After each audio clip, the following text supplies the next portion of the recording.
जय Hind defence lovers. आज की टॉप हेडलाइंस कुछ इस प्रकार है। भारत सरकार ने बॉर्डर फोर्सेस को दी है गोली का जवाब गोले से देने की पूरी छूट। भारतीय नौसेना की एक नई स्टैटिक फायरिंग फैसिलिटी। 17 अक्टूबर को उद्घाटन होगा तेजस की तीसरी प्रोडक्शन लाइन का। रशिया अनवील करेगा अपना एक नया वेपन और टीटीपी ने पाकिस्तान पर करी जबरदस्त स्ट्राइक।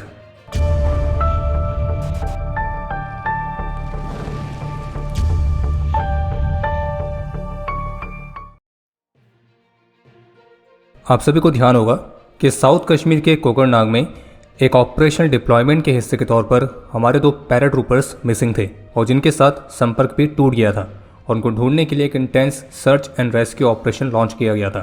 तो अब इस पूरे इंसिडेंट पर ऑफिशियल अपडेट आ चुका है जिसमें कन्फर्म किया गया है कि हमारे दोनों वीर, जिनमें से एक का नाम है लांस हवलदार पालश घोष और दूसरे का नाम है लांस नायक सुजय घोष, तो हमारे इन दोनों वीरों ने देश के प्रति अपना कर्तव्य निभाते हुए अपना सर्वोच्च बलिदान दिया और ऑफिशियल स्टेटमेंट से कंफर्म हुआ है कि एक्सट्रीम वेदर कंडीशन के कारण हमने अपने इन सोल्जर्स को खोया है, जिनके पार्थिव शरीर को रिकवर कर लिया गया है। हम ईश्वर से प्रार्थना करते हैं कि हमारे इन वीरों की आत्मा को शांति मिले और ये देश इनके सर्वोच्च बलिदान के लिए सदा इनका ऋणी रहेगा। बाकी एक अपडेट यह है कि बीएसएफ के आईजी की तरफ से बताया गया है कि जम्मू सेक्टर में पाकिस्तान बेस्ड आतंकियों के किसी भी घुसपैठ के प्रयास को नाकाम करने के लिए फोर्स की विंटर स्ट्रेटजी तैयार है। और बीएसएफ आईजी शशांक आनंद की तरफ से भी बताया गया है कि इंटेलिजेंस रिपोर्ट्स हैं जो कि ये सजेस्ट करती हैं कि लश्कर और जैश जैसे जो आतंकी संगठन है, तो उन्होंने मई के महीने में ऑपरेशन सिंदूर के दौरान भारी नुकसान उठाने के बाद रीग्रुपिंग करना स्टार्ट किया है।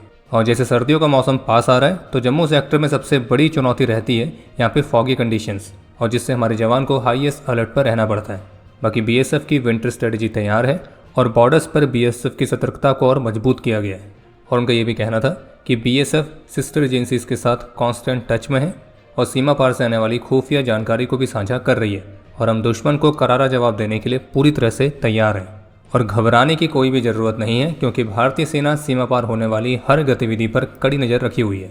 और बीएसएफ ऑफिशियल का स्पष्ट रूप से कहना है कि अभी तो पाकिस्तान के साथ सीज फायर बना हुआ है, लेकिन अगर दुश्मन द्वारा आतंकियों को हमारे वहां घुसपैठ कराने का प्रयास किया जाएगा तो हम भी शांत नहीं बैठेंगे।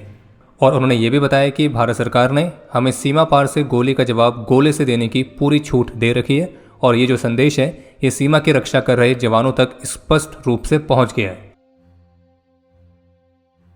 तो जैसे कि पहले के अपडेट में हमने आपको बताया था कि 17 अक्टूबर को भारतीय रक्षा मंत्री श्री राजनाथ सिंह नासिक में भारतीय वायुसेना को मिलने वाले पहले तेजस मार्क 1 फाइटर जेट की पहली उड़ान को विटनेस करेंगे।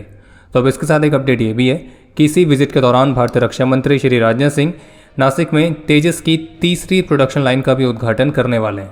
और इस तीसरी प्रोडक्शन लाइन के साथ एचएएल का टारगेट है एक साल में 24 तेजस फाइटर्स का प्रोडक्शन करना। हालांकि इस बात में कोई संदेह नहीं है कि एचएएल तेजस के प्रोडक्शन को बढ़ा सकती है, लेकिन तेजस मार्क 1 का जो जेट इंजन है जो कि यूएस फर्म जीई सप्लाई कर रही है, तो उनकी तरफ से इंजन की सप्लाई समय पर होगी नहीं होगी तो उसका हमें अभी भी डाउट है। भले ही बहुत सारे प्रॉमिस किए गए लेकिन उन पर यकीन भी तभी होगा जब वो पूरी तरह से पूरे हों। बाकी फिलहाल उम्मीद ही कर सकते हैं कि यूएस फर्म ने जिस तरह का प्रॉमिस किया है तो उसके अनुसार वो इंजन्स की सप्लाई भी करेंगे। बाकी इसके अलावा भारतीय नौसेना की ईस्टर्न लेवल कमांड में एक अत्याधुनिक स्टैटिक फायरिंग फैसिलिटी का उद्घाटन किया गया है। ये फैसिलिटी स्वदेशी तौर पर डिज़ाइन और डेवलप की गई है जो कि मुख्य रूप से हमारे वेपन सिस्टम्स की टेस्टिंग के लिए इस्तेमाल होगी और ये फॉरेन मैन्युफैक्चरर्स के ऊपर से निर्भरता को कम करेगी।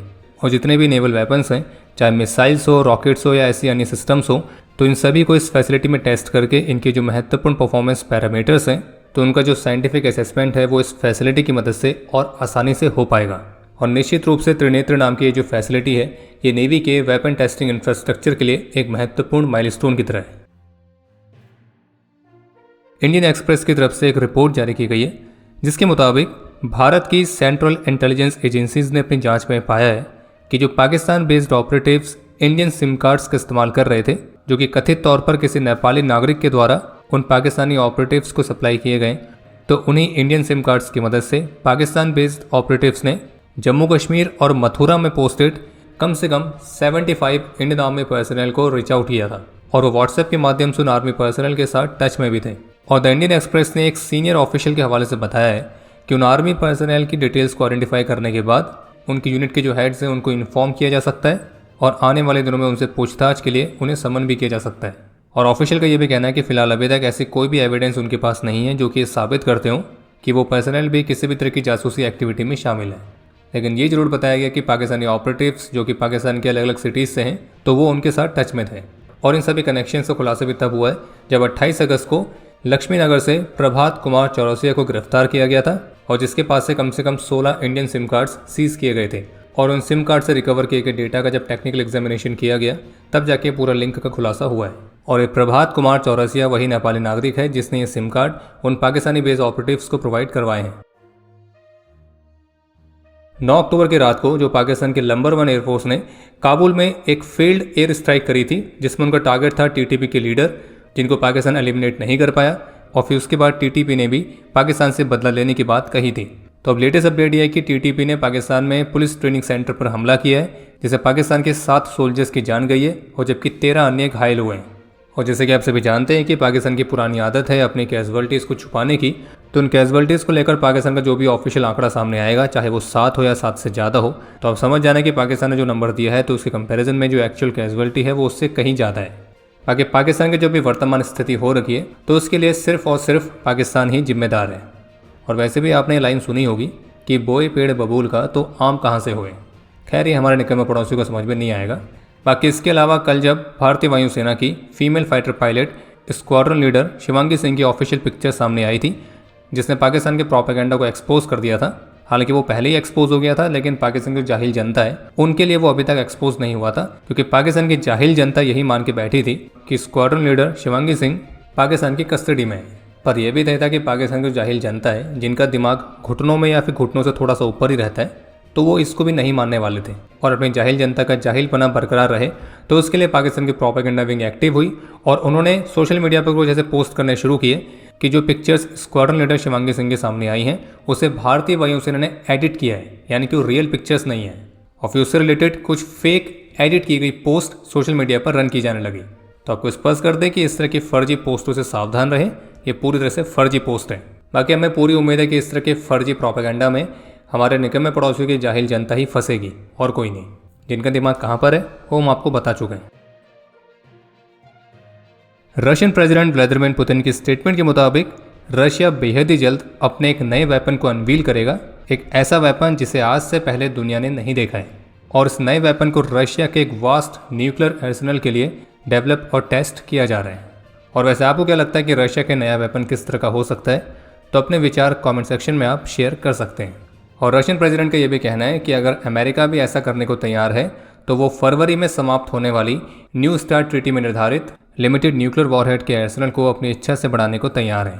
वैसे आपको बता दें कि अमेरिका ने अभी तक इस प्रस्ताव पर औपचारिक रूप से कोई भी सहमति नहीं जताई है। और ये ट्रीटी इस बात को निर्धारित करती है कि कोई भी देश 1550 से अधिक डिप्लॉयड न्यूक्लियर वॉरहेड्स और 700 से अधिक डिप्लॉयड मिसाइल्स और बॉम्बर्स को ना रखे।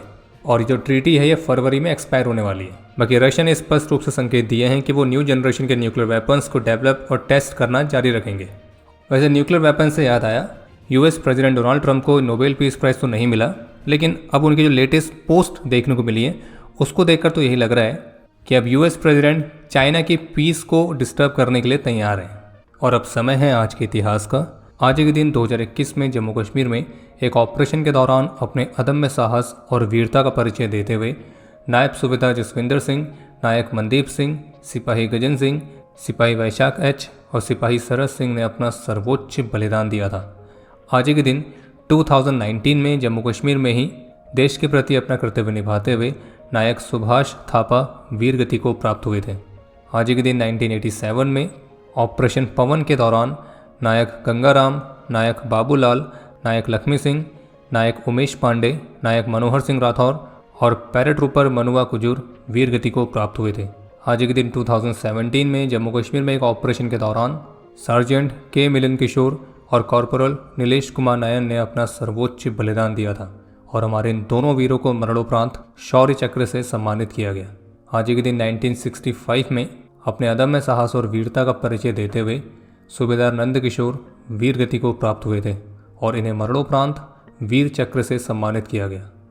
और आपके लिए आज का प्रश्न है कि ऑपरेशन पवन के तहत भारतीय सेना की सबसे पहली यूनिट कौन सी डिप्लॉय हुई थी? और अब समय है आज के टॉप 3 कमेंट्स का, जो ये रहे आपकी स्क्रीन पर।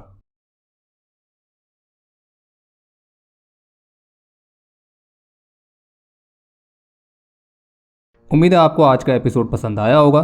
पसंद आया तो वीडियो को लाइक करना ना भूलें। आपके कोई भी सुझाव या सवाल हो तो उसके लिए कमेंट सेक्शन ओपन है। और अगर आप डिफेंस रिलेटेड और भी एक्सक्लूसिव कंटेंट में दिलचस्पी रखते हैं तो आज ही प्ले स्टोर से डिफेंस स्क्वाड की सुपर ऐप को डाउनलोड करना ना भूलें। और अगर आप चैनल पर पहली बार आए हैं तो squadron.in पे जाके हमारे नए डिज़ाइंस को भी चेकआउट जरूर करें। बाकी जल्द मिलेंगे नए एपिसोड के साथ। तब तक के लिए जय हिंद, जय भारत।